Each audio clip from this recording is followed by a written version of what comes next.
Pozdravljeni.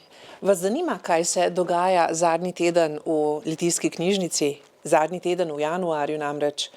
Kar veliko, čeprav navzven tega morda ni čutiti.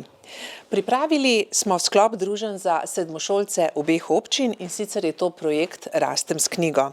Tu se povežemo osnovne šole, splošne knjižnice in javna agencija za knjigo, saj želimo mladim ob srečanju z avtorjem ponazoriti, pokazati, da je knjiga orodje in orožje hkrati, ki zagotavlja prodor, uspeh in srečo.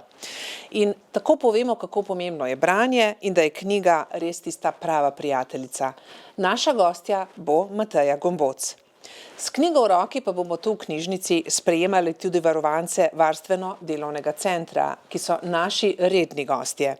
Na obisk pa gremo tudi mi, in sicer na oba domova oziroma v oba domova za ostarele, saj je poslušanje zgodb in klepet o njih lahko pravo doživetje. Zadnje januarske dni pa bodo tudi ure pravljic, in sicer 4. Najmlajši jih bodo obiskovali na Vačah, v Litiji, v Šmartnem in v Gabrovki. Se vidimo, mar ne?